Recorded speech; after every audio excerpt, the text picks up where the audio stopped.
Today I'd like to talk to you about clutch failure due to misalignment.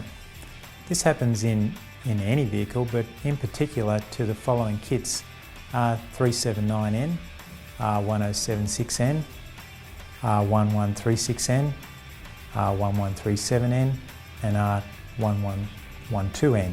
Misalignment is caused by mainly when the gearbox is mounted onto the engine that the proper alignment dowels aren't in place, or in particular in these kits, the tin plate that goes between the bell housing and the engine is not flat or in position properly. Misalignment can be due to the drive line and the engine not lining up in a vertical or horizontal direction, or even angularly. The net result of misalignment is that the clutch plate is forced to wobble backwards and forwards due to the misalignment. So for example, if we look at this clutch plate, the gearbox spline going through the spline here, because it's spinning and misaligning, it's actually moving the centre of the clutch plate in this motion.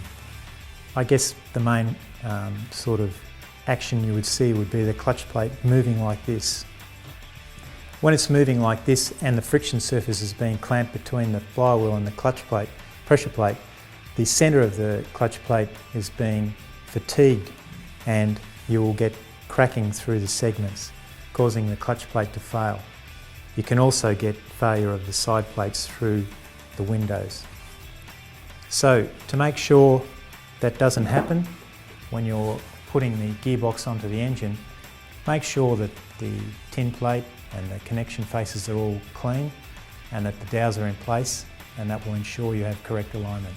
Another issue relating to these kits is excessive free travel of the pedal and clutch non-release. The actuation system of the clutch may have got to a point where clutch non-release is an issue. The firewall of the car may have deflected and it could have even cracked, and this would need to be inspected. If it has deflected or cracked, it would need to be repaired. Also, the bearing nose may be worn, and that should be inspected as well, and if it is worn, replace that as well. If you need further information about these problems, please call Clutch Industries on 1300 369 787.